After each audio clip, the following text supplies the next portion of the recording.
Hello, my name is Sandoval, and I am the Zozobra event chairman for the Kiwanis Club of Santa Fe. I'm joining you here today to give you a little instruction on how to draw Zozobra. We know that during this difficult time of COVID-19 that we're all struggling a little bit, but we also know that art helps to heal. In fact, Zozobra was actually created to heal. Zozobra's inventor, Will Schuster, decided that the community needed to come together in order to get rid of its gloom. And this year, 2020, surely has already provided lots of gloom for us.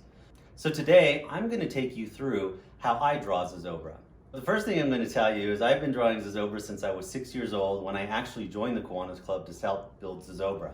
So for those of you real artists out there, please don't laugh because my drawings of Zozobra started when I was 6 and they haven't progressed much further. But at least it will help all the kids out there. Alright, so the first thing you need is black. You always start with black because that's the base for that. So what we're going to do, we'll get our nice little nifty piece of paper. And what I like to do is start off with Zozobra's nose. So I start off with either a strong nose, sometimes I add a little bit of the side of the nose. Then I start with his eyes. And then I do his mouth. Now it's really important to get this mouth right because he's a grumpy guy. So we want to make sure that we portray him as such. We've got to add his chin. And then, before I add the side of his faces, I actually start off with his ears. I use kind of a kite design in order to do that. Then I round off the ear back to his lips, back up to the top, make sure that you give him that nice little angle so that he's scowling at you because he's a bad guy. And that's how I finish off his face. Put a little bit in here for his eyebrows, decorate the inside of the ears. Then, we move to our markers. So we can fill in. Normally we do red for his mouth. And then I'll move to a smaller marker to make the eyeballs. Make a little circle, make a little circle. Fill it in green.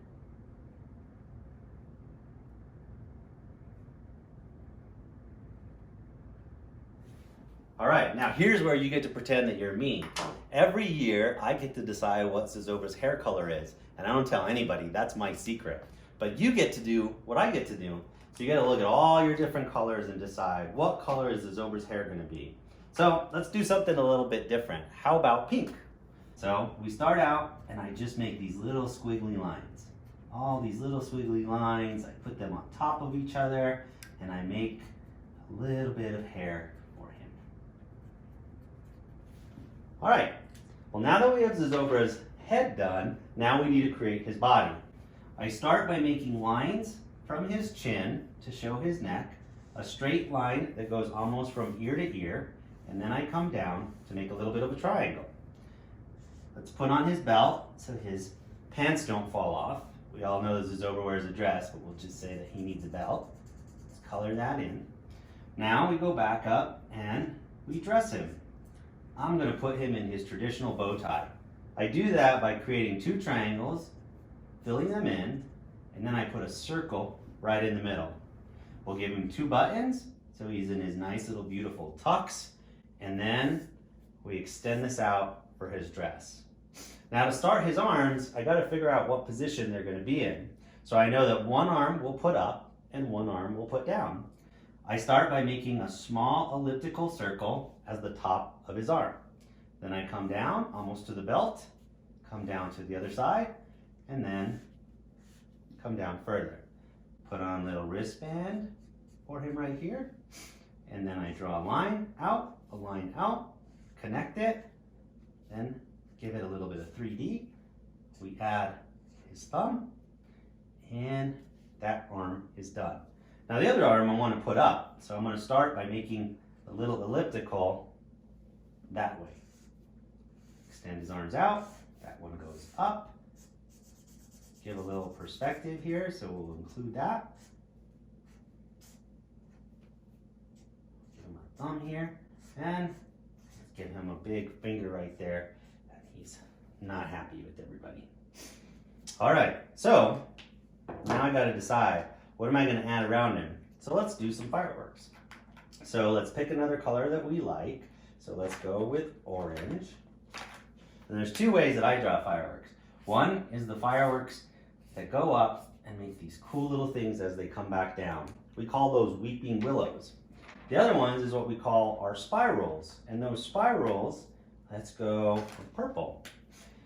You put a little dot in the center, and then you make a little pinwheel all around it. You can continue and make as many fireworks as you would like. Now, let's add the fire dancer, Zozobra's arch enemy.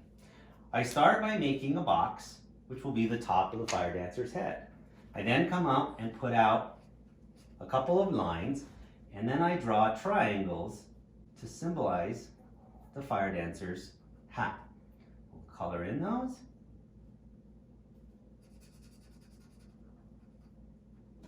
There we go. Now we need a face for our fire dancer. So underneath that, I draw half a circle and I color that in. Give the fire dancer a little bit of a neck and then a little bit of a chest as well.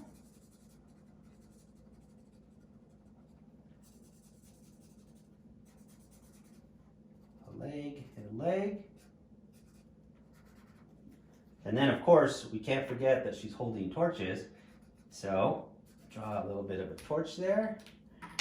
And because she's holding fire, let's draw a little bit of fire there. And if you want, you can get kind of creative here. Put a little bit of orange at the bottom of your flames. And there you go. Your own Zozobra drawing. Also, because you're an artist, please don't forget to sign it.